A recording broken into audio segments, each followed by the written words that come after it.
என்ன பண்ற என்ன பண்ற? ஏற்கனவே கிட்ட பத்தல. இது செவுரா இல்ல போர்டா? என்னது இது? இது என்னது வீட்டை இப்படி பண்ணி வச்சுக்கிற நவ்யா? சொல்ல சொல்ல என்ன பண்ணி வச்சுக்கிற நவ்யா? இங்க பாரு, என்னது இது? வீடு ஃபுல்லா டிராயிங், வீடு ஃபுல்லா டிராயிங். என்ன பண்ற என்ன பண்ற? இங்க பாரு, நில்ல நில்லுங்க பாத்து தலைக்கு ஊற போறா.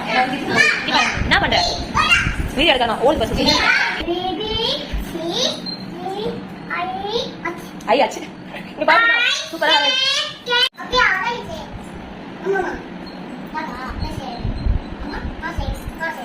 என்ன வேலை பண்ணி வச்சுக்கிறேன் நவ்யா? என்ன இது? என்ன பண்ணி வச்சிருக்கேன்னு கேட்டேன்.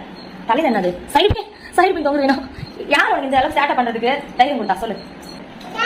சாரி இப்படிதான் சொல்லுவாங்களா? என்ன ஒரு ஸ்டைல் சாரி இது? திரும்பி சொல்லு, மூஞ்ச பார்த்து சொல்லு. சாரி மம்மி சொல்லு. ஏய், இந்த நக்கெல்லாம் பண்ணக்கூடாது. சாரி மம்மி சொல்லு. Sorry mummy. நக்கல் அடிக்கிறோம் பொண்ணு சாரி காம பாடுது. சாரி சொல்லணும். தப்பா தப்பு இல்லையாமா? இப்பெல்லாம் பண்ணலாமா? நம்ம வீட்டை நாசி பண்ணி வச்சுக்கிறேன். லைவ் லைவ் மக்களே பாத்துக்கோங்க இவரோட சேட்டைய.